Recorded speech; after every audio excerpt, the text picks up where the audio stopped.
예수의 부을 기대한 무능이 있음은 남쪽에 서쪽에도 이 땅에.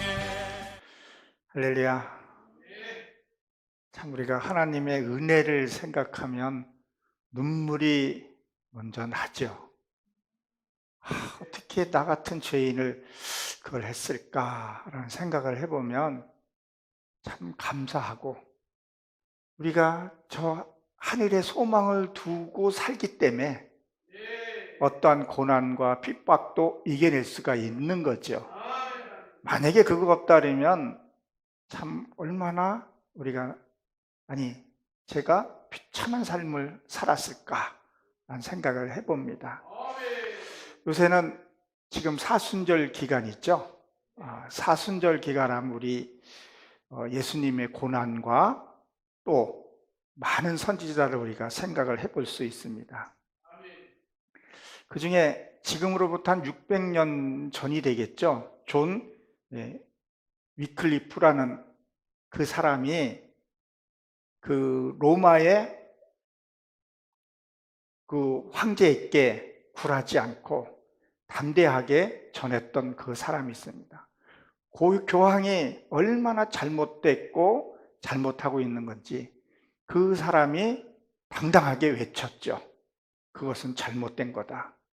왜 그렇게 하느냐? 왜 세속화가 되어가고 아주 그냥 강하게, 지금도 우리 사회에서 작은 자들이 목청을 높여서 잘못되어 가고 있는 곳을 향해서 외치는 그런 우리가 목회자들이 많이 있는 줄로 압니다.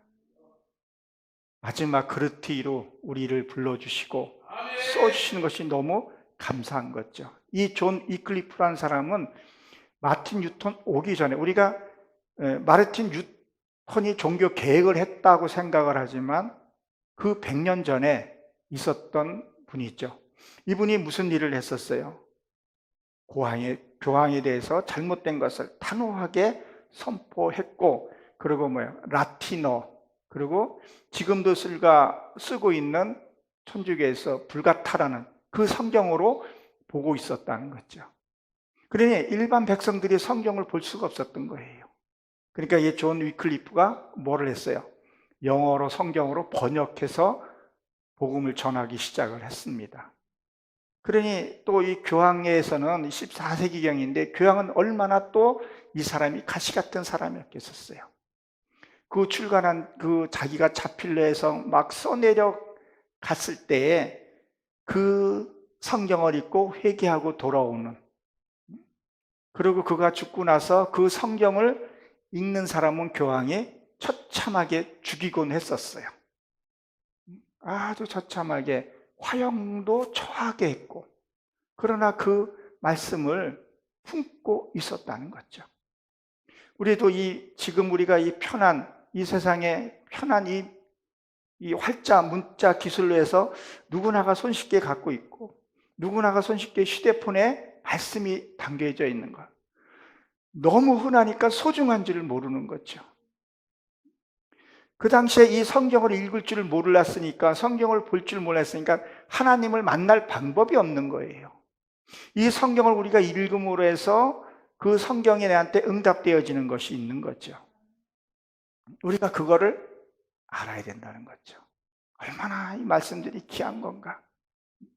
그리고 100년 후에 마르틴 루터가 개혁을 하기 시작을 합니다. 이때는 인쇄술이 발달되면서 또 그 주위에 많은 동력자들이 일으키면서 뭐를 했어요? 복음을 전하게 하고, 교황이 얼마나 잘못됐고, 우리가 사순절 기간이다 했지만 천주교에서 또 나온 거 아니겠어요?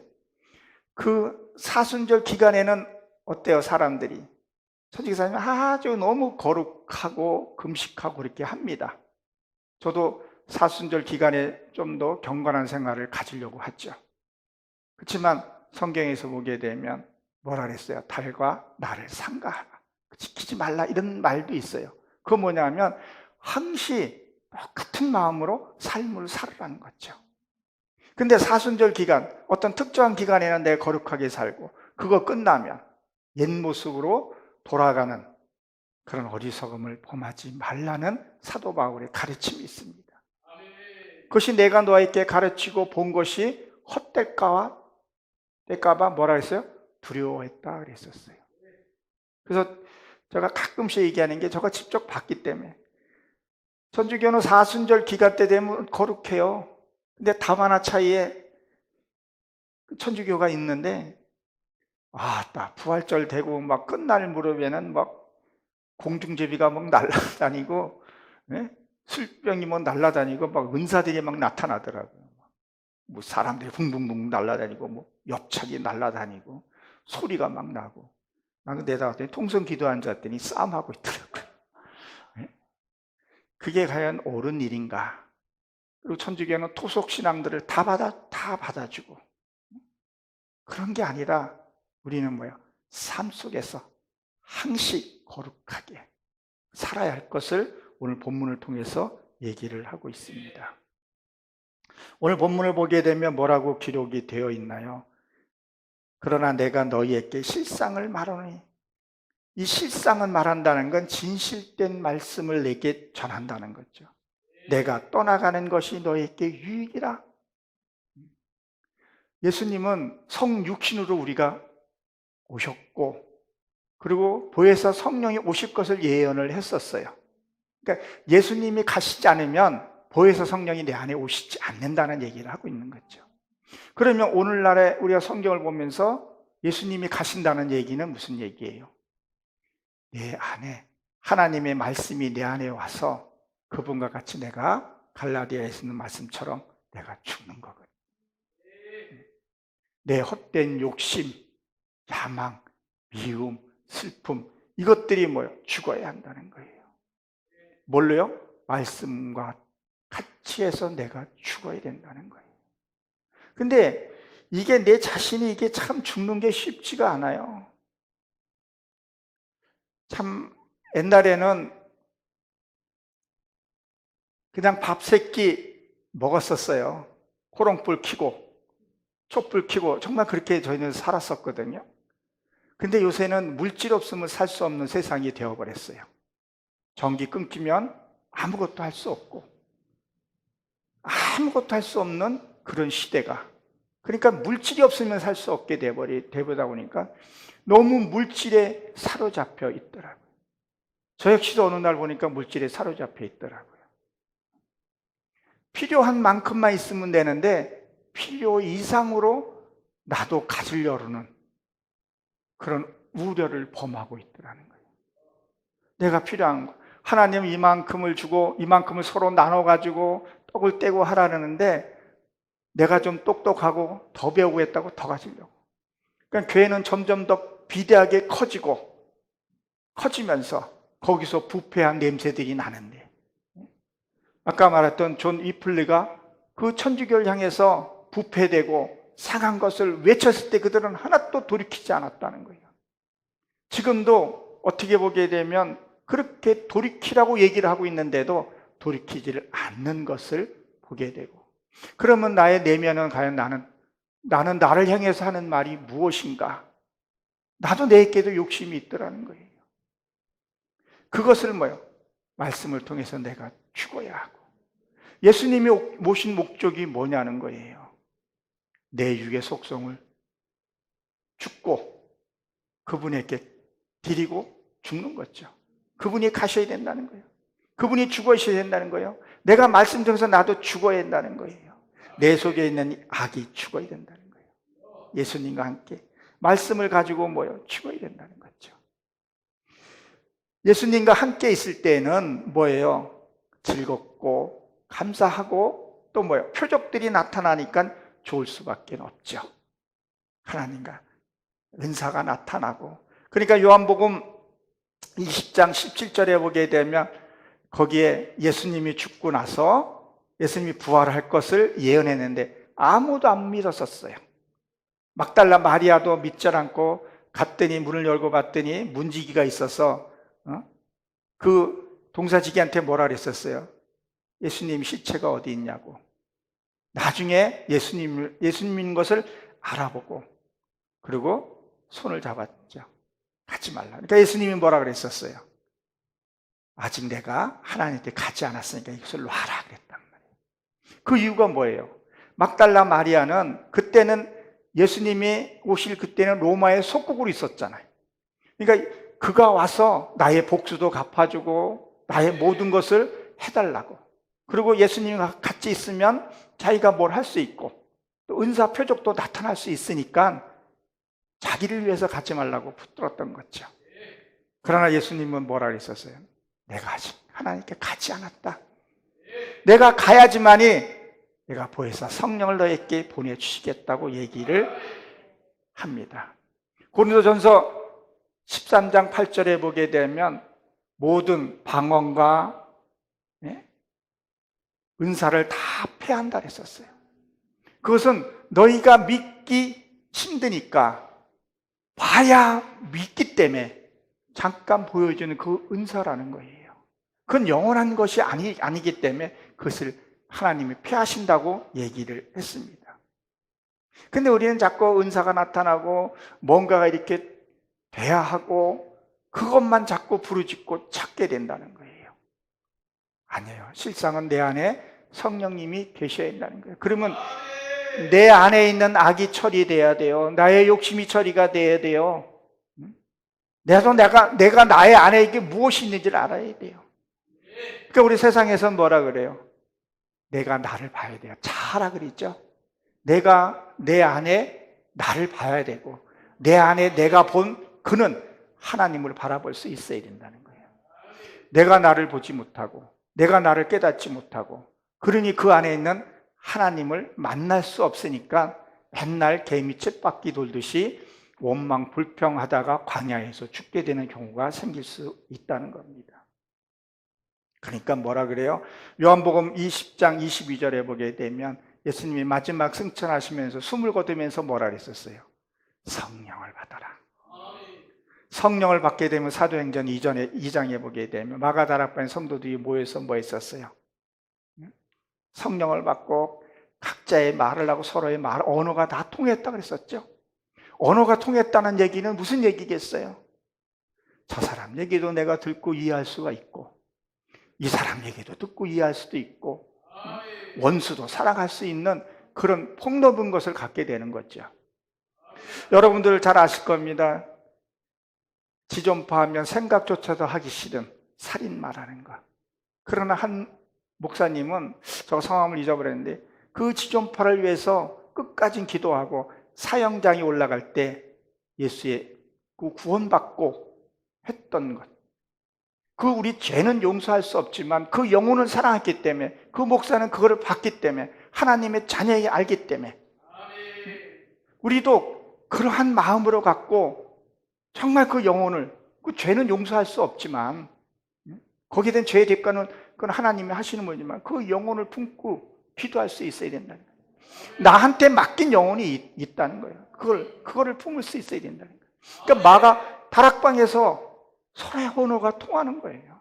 이 사람 말도 통하고 우리가 부부 싸움을 하던 뭐 싸움을 하던 건 왜 싸우는 거예요? 서로 알아듣지 못하니까 내 얘기만 하니까 내 얘기만 들어달라 그러니까 나 네 얘기 틀렸어. 알아듣지 못하고 소통이 안 되니까 싸운다는 거예요.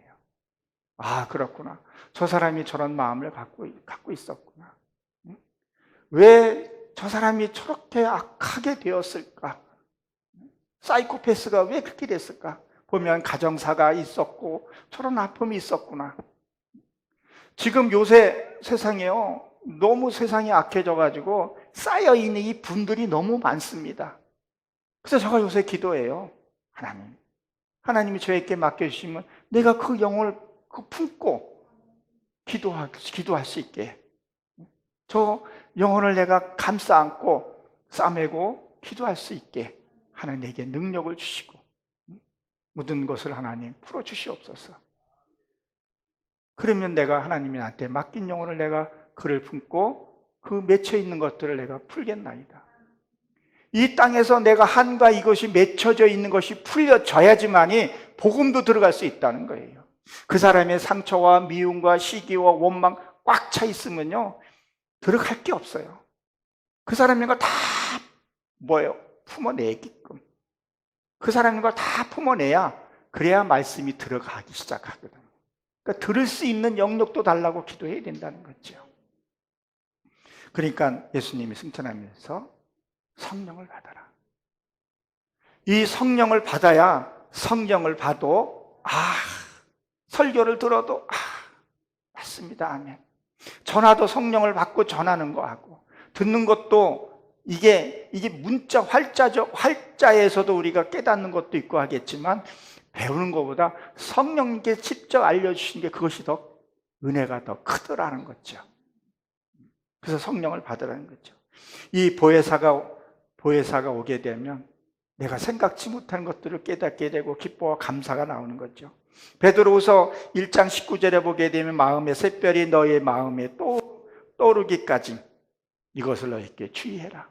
마음의 샛별이 떠오르기까지 진리의 빛, 생명의 빛이 내 안에, 이 심령 안에 떠오르게 되면, 말씀이 내 안에 들어오게 되면, 보혜사 성령이 들어오게 되면 이해 못할 게 없고 사랑 못할 게 없고 고난을 이겨내지 못할 게 없다는 거예요.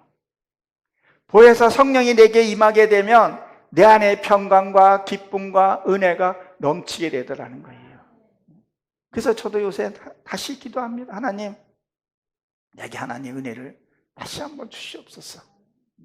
그 성령님께서 나를 친히 운행하셔서 나를 만져 주시옵소서. 말씀으로 내가 죽고 그분과 영원토록 할 수 있는 그런 감성이 아니라 정말 내가 한 영혼이라도 품고 기도할 수 있게.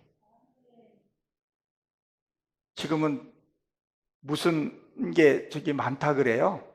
심리 상담사들이 이렇게 좀 인기가 좀 있는 그런 추세라고 얘기를 하더라고요. 그만큼 사람들이 쌓여 있는 것들이 너무 많아요. 옛날에는 신앙을 갖지 않더라도 이웃 간에 정을 나누고 형제들이 많으니까 오골 싸우면서 서로 풀고 했는데 요새는 그게 없어요. 내가 어저께 뉴스를 봤더니 강아지 장례식 장난이 아니더라고요. 수의, 그 윤달에는 귀신이 없는 달이라서 개도 윤달에 이렇게 수의를 맞춰 놓으면 어쩌다나 그렇다는 얘기를 하더라고요. 그게 정말 옳은 건가? 그래, 안 믿는 사람은 그렇지 할지라도 크리스찬조차도 개 수의를 맞춘다. 여러분 이해가 됩니까? 안 됩니다. 그것도 돈 있는 사람은 금 수의로 해서 이렇게 해놓는다는 거예요. 장례비 애완 반려동물이라 그래야지 오늘 개새끼 그러면 안 되더라고요. 장례비가 7, 80 이렇게 한대요. 진짜 무엇을 방증하냐는 거예요. 사람 간의 교감이 끊어지고 개하고 강아지하고 짐승하고 교감을 하면서 거기에서도 엔돌핀이나 다이돌핀 같은 게 나오기는 한다 그러더라고요. 근데 그게 사람 간에 간에서 부딪히면서 거기서 나오는 하나님이 주신 그 성령의 능력과는 비교할 수 없는데, 그 강아지 한번 키우는데 보험도 안 되잖아요. 어마어마하게 돈 들어갑니다. 이빨도 임플란트 해줘요. 그게 옳은 건지 아닌 건지는 잘은 모르겠지만 분명한 것은 털 날린 짐승은 집 바깥에서 흐른 것이 당연하다. 그래서 여기 교회 입구에 보니까 강아지 3마리가 큰애 뭉개져서 있는 거 보니까 야, 너들이 복받은 개라는 생각이 들어요. 걔는 뭉개져 있어 집 지키고 하는 것이 마땅한데 이 털은 그 악마 같은 걸 상징하는 그런 의미도 있어요. 근데 그게 집안에 같이 둥글고 침상을 하나 내어주고 하는 것 보면 뭐라고 말은 할 수는 없지만 그러나 우리가 신앙인으로서 성도 간에 교제하고 떡을 떼고 그 마음을 만져주고 필요한 물질로 나눠주고 그러면 얼마나 더 사회가 아름답고 교회 부흥의 촉도가 되지 않을까 한번 생각을 해봤습니다. 보혜사 성령이 오시면 무엇을 할까요? 무엇을 하냐면 세 가지, 오늘 제목이기도 하죠. 예, 죄에 대하여, 의에 대하여, 심판에 대하여 세상을 책망하느니라 그랬어요. 이 죄가, 나도 이 죄라는 것을 참 모르고 죄 짓는 것들이 의외로 또 많더라고요. 성령님이 알려주시지 않으면요, 이 죄를 참 깨닫기가 쉽지 않아요. 성령님이 알려주셔야 돼요. 그러니까 첫째는 뭐예요? 죄라는 거예요. 죄. 이 죄라는 것은 여기 원어상으로 보면 하타, 관역에서 빛난, 하나님을 향해서 우리가 가야 되는데, 하나님의 나라에 해서 가야 되는데, 거기에서 빗나가면 그 자체가 죄라는 거예요. 또 죄가 뭐예요? 예수님을 영접하지 않은 것도 죄입니다. 그 죄도 크죠. 그리고 또 뭐죠? 말씀을 믿는다면서 말씀대로 살지 않는 것도 죄더라는 거예요. 본다고, 듣는다고 하면서 죄는 너희가 그대로 있다고 얘기를 하죠. 올 때는 내가 안다는 것도 자체도 죄가 되더라고요. 그전에는 저가 조금 안다고 하면서 조금 배웠다 그래가지고 우쭐대고 했던 것들이 있었어요. 그 자체가 성령님이 나의 마음을, 심령을 비춰주니까 죄구나. 쓰시는 그릇들이 다 다른데 죄라는 걸 알게 됐어요. 내가 믿음이 있다고 얘기는 하고 있는데 믿음이 없는 행동들을 많이 하더라고요. 믿습니다 하고서는 세상 것 끼웃끼웃대고, 주님 내가 그렇게 하겠나라고 하고 다른 짓거리 하고 있더라는 거예요. 이게 죄구나. 이게 보혜사 성령이 내 안에 오시지 않으면 내가 깨달을 수 없다는 것을 알게 되었습니다. 이 죄를 크게 두 가지로 볼 수 있죠. 첫째는 세상의 죄. 그래서 세례 요한이 회개하라 천국에 가까웠다는 것은 세상의 죄, 부부간의 갈등, 그것도 죄죠. 아내를 사랑하지 못하는 것도 죄고, 남편을 주대하듯 하지 못하고 내 자녀를 뭐예요? 섬기지 못한 그 죄, 그 죄가 해결이 돼야 되고, 그 다음에 예수님이 와서 뭐 했어요? 예수님도 똑같이 회개하라 천국이 가까웠느니라 그랬었어요. 그건 뭐예요? 나와의, 하나님과의 관계의 죄를 가르쳐서 얘기를 합니다. 그러니까 요한일서 1장 8절에 보게 되면 이렇게 기록이 되어 있죠. 만일 우리가 죄가 없다면 스스로 속이고 또 진리가 우리 속에 있지 아니함이라 그랬었어요. 이 진리는 에메트라 그러는데, 만일 죄가 없다고 하면 스스로 속이는 거예요. 내가 죄가 없다고 그 자체가 뭐예요? 교만이고, 난 다 됐다고 하는 것이 뭐예요? 그것이 죄라는 거예요. 순간적으로 나도 죄를 짓고 범하게 되고, 주님한테 무릎 꿇고 기도할 수밖에 없구나. 성령님이 나를 도와주시지 않으면 나는 아직 세속화될 수밖에 없고, 죄 가운데 뒹굴 수밖에 없고, 그런 나를 하나님이 사랑해 주셨고, 많은 선지자를 통해서 나를 이렇게까지 인도해 주셨구나. 올 때 너무 감사한 거예요. 감사하니까 저도 성경불을 지키려고 몸부림을 치고 가는 거죠. 내 안에서 이 불이 꺼지지 않게 해달라고 기도합니다. 마지막 때 믿음 있는 자를 보겠느냐.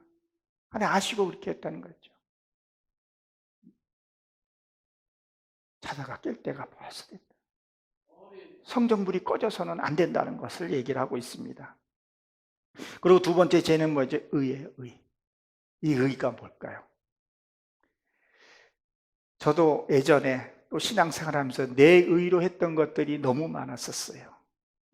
로마서 10장 3절에 보게 되면 하나님의 의를 모르고 자기의 의를 세우고 네 멋대로 행한다, 그런 얘기를 하죠. 저도 평신도 때 하나님 의로 한다 그러면서 참 직분을 많이 맡았었어요. 동시에 7, 8개 맡아서 해본 적이 있었어요. 그냥 안 한다 그러면 김집사 한번 해볼래? 그러면 주여 하나씩 하겠습니다. 그리고 기도합니다. 능력 주시옵소서. 덕분에 우리 아내가 고생을 좀 많이 했고 많이 움직이니까 우리 큰딸한테 좀 내가 좀 미안해요. 이렇게 활동을 좀 많이 하다 보니까 그냥 그렇게 이게 좋았었어요. 근데 거기에 내 의가 많이 들어가 있었더라고요. 그러니까 나는 진짜 열심히 이렇게 나는 말없이 내가 한다고 했는데 누가 잘 따라오지 않고 그러면 아우 저따구로 해? 이렇게 이게 나도 모르게 이렇게 하는 경우가 생기더라고요. 그리고 또 회개하면서도 또 뭐 강제로 끌고 이렇게 하기도 하고 불평하게 되면 아유 뭐 겉으로는 뭐 아유 집사님 하지만 속으로는 뭐예요?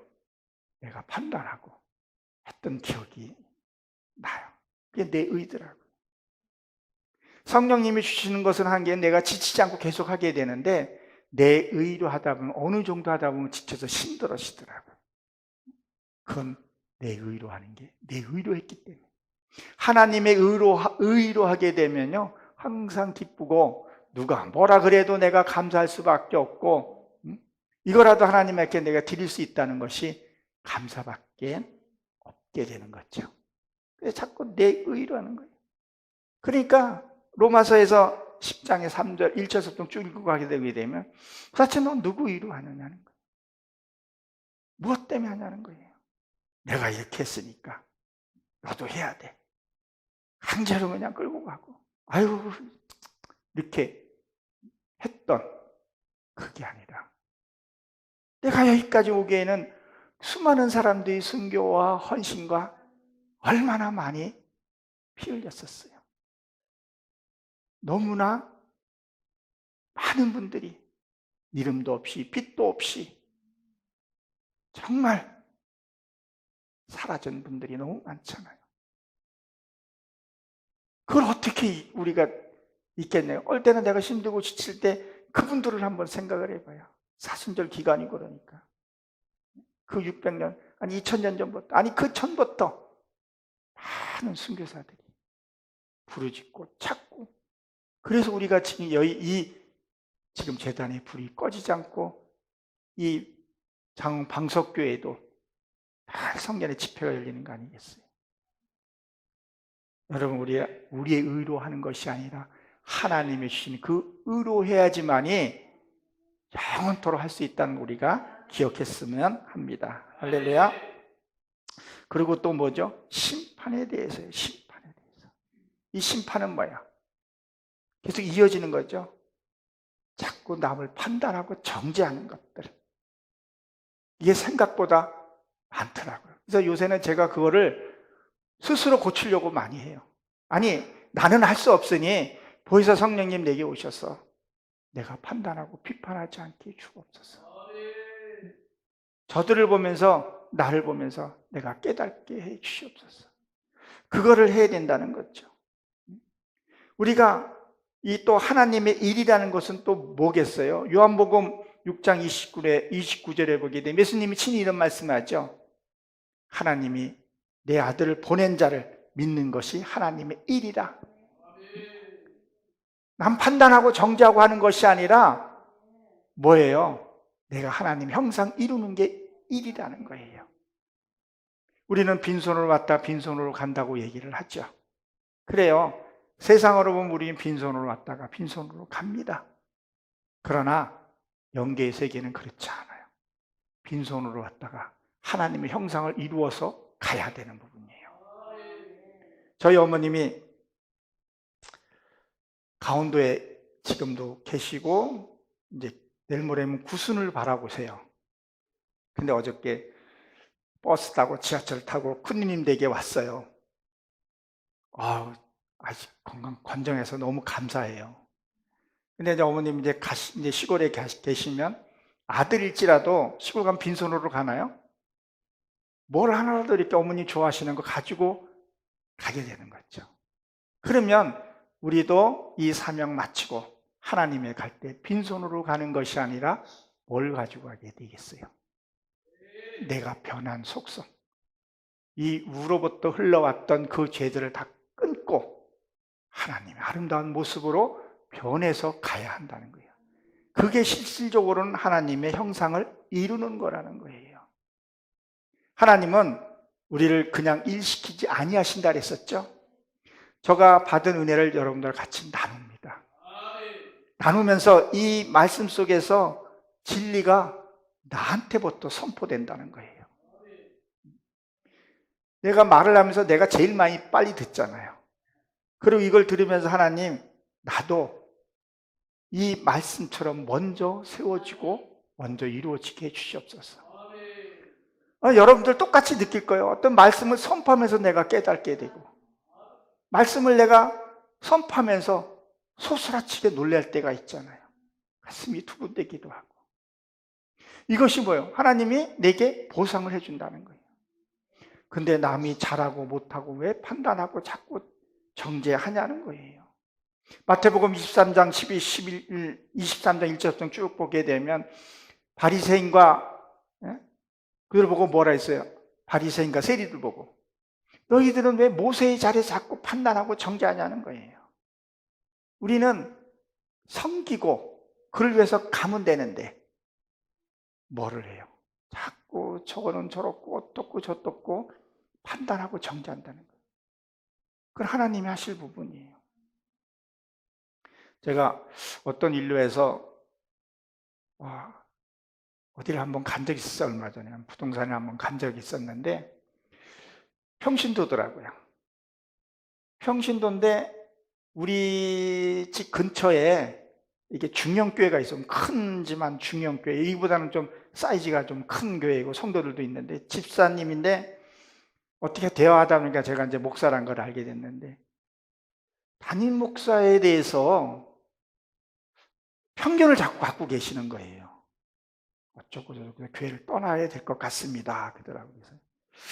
글쎄요, 떠나는 것은 뭐 마음대로는 하시는데 절대 판단하거나 비판하지 마십시오. 그거는 하나님이 하실 부분이지 집사님께서 나이도 꽤 있더라고요. 집사님께서 가시는 것은 그러나 담임 목사한테 축복의 기도를 받고 그것을 떠나십시오라고 얘기를 했어요. 평신도들이 하나님이 세운 종까지도 자꾸 판단하고 정죄하더라는 거예요. 얼마나 무서운 죄를 아무 생각 없이 한다는 거예요. 아니, 저도 목회자이지만 저도 실수할 수 있고 잘못할 수 있어요. 비판받을 수는 있어요. 아무리 조심한다 해도 나는 아직 완성되지 않았거든요. 천주교에서 말하는 나는 성인이 될 수 없거든요. 성인이 되지 않았는데 어떻게 내가 실수 안 하고 잘못 안 할 수가 있겠습니까?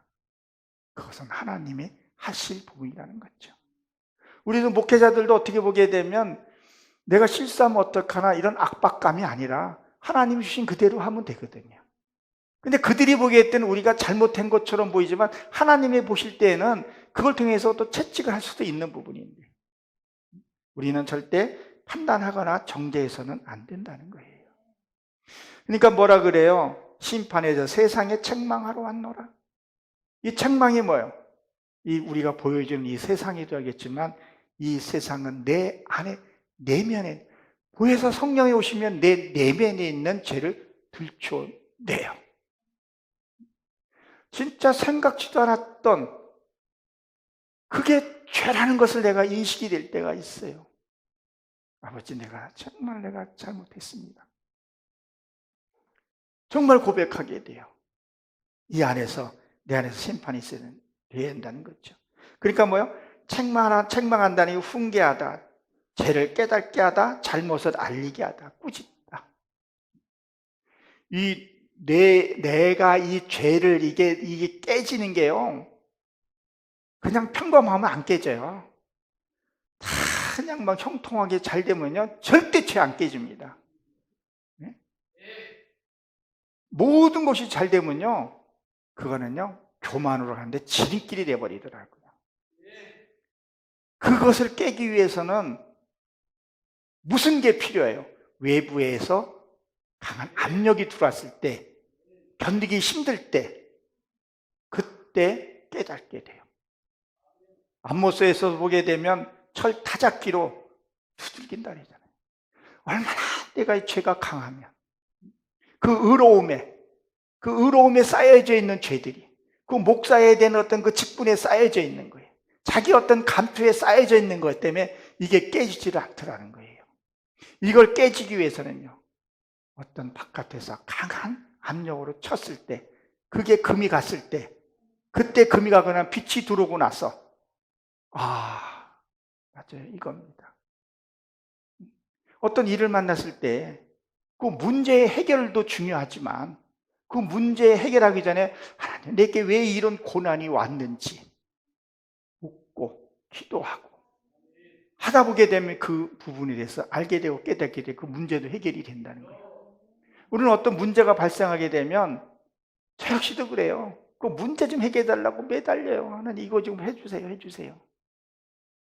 근데 요새는 조금 철이 들어서 하나님 왜 이게 고난이 왔는지, 무엇을 내가 깨달아야 할지 하나님 알게 해주세요. 그 알게 해달라고 기도하게 되면 무릎을 치게 되고 세상 걸 보면서도 그 전에 들리지 않았던 소리가 들려지게 되는 거죠. 그러니까 13절에 건너뛰어서 13절에 뭐라고 되어 있습니까? 그러나 진리의 성령이 오시면 그가 너희를 모든 진리 가운데서 인도하리니 그가 스스로 말하지 않고 오직 그들의 것을 말하며 장래일을 너희에게 알게 하시니라 그랬었어요. 보혜사 성령이 내 안에 오시게 되면 일일이 가르치지 아니하고 일일이 배우지 않아도 성령님께서 뭐예요? 장래일까지 알게 하신다는 얘기를 하고 있습니다. 이 전도서에서 보게 되면 장래일을 알리지 않겠다 그랬었죠? 보지 않겠다 했다 그랬어요. 근데 이 장래일을 알게 했다는 얘기는 무슨 얘기냐면요, 이스라엘 백성들은 항시 동쪽을 바라본다고 합니다. 그게 부활이라는 의미도 같이 갖고 있거든요. 동쪽은 해가 떠오르는 것을 얘기를 해요. 말씀이 떠오르는 것을 얘기를 해요. 예수님의 행적을 이렇게 보게 되면, 말씀을 보게 되면 과거의 일을 알게 되고 현재 알게 되고 내가 해졌어요. 어디에요? 하늘에 소망을 둔 자는. 그렇죠? 거기만 우리가 보고 가게 된다면 장래일은 우리가 알게 된다는 거예요. 왜? 말씀을 통해서 우리에게 주었기 때문에.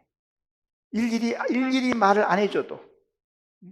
우리 여기 아까 봤던 이 실상이라는 단어가 체험적 진리라는 단어를 갖고 있어요. 체험적 진리.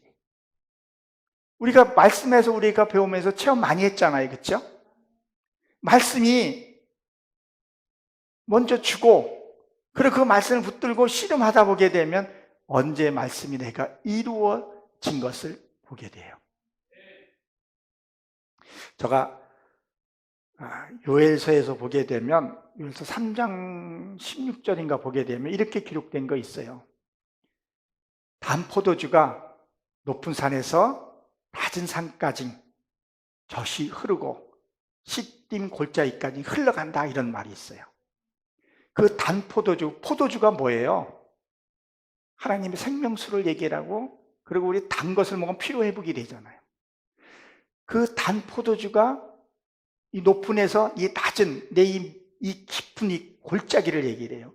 거기까지 적시게 되면 그동안에 내가 많았던 상처들이 기억이 안 나게 하신다는 거예요. 저도 어떻게 보게 되면 참 상처들이 없다고 할 수는 없을 정도로 강한 나를 하나님 여기까지 끌어다 노심에 있었어.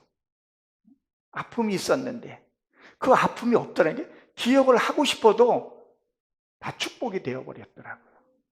얼마나 감사한지 몰라요. 이게 체험적이라는 게, 이 실상이라는 단어가 그런 단어를 갖고 있어요. 체험적인 그런 실상.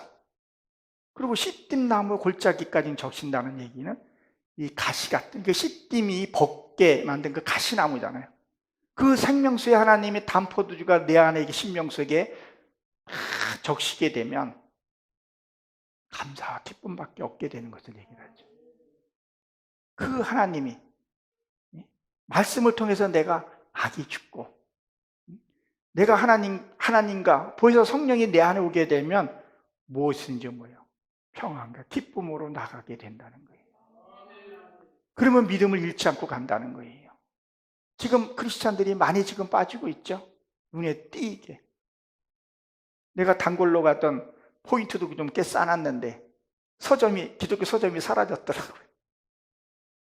뭐 코로나도 겪고 뭐 온라인 예배 드리고 그러니까 굉장히 큰 서점이었는데 어느 날 보니까 없어졌더라고요. 서점들이 많이 없어지고 있어요. 없어진 이유가요. 수익이 창출이 안 되기 때문에 없어진 거잖아요. 그만큼 성경책도 안 팔리는 것, 안 팔리고 여러 가지 곳에서 내가 패도하고 참 많이 했는데 어느 순간에 없어졌더라고요. 그만큼 지금 기독교가 빠져가고 이 현실 정말 하나님을 이제 진짜 잘 붙들어야 해요. 그래서 제가 이런 말합니다. 지금은 마지막 시대 내 신앙 내가 지키는 것이 진짜 믿음이라는 거예요. 그래서 우리가 얼마 안 되더라도 월드 부흥사회가 하는 일이 한 영혼이라도 하나님께 드리고자 하는 그 신념과 또 보혜사 성령의 역사함이 있기 때문에 앞으로 더 나가고 또 이 송축 방석교회 위에도 늘 성령 충만으로 이 불이 꺼지지 않기를 주의 이름으로 간절히 축원합니다. 기도하고 마치도록 하겠습니다. 하나님 감사합니다. 주님께서 이 제단을 하나님 밝혀주셔서 하나님의 영광의 나라에 들어갈 수 있도록 역사하여 주옵소서.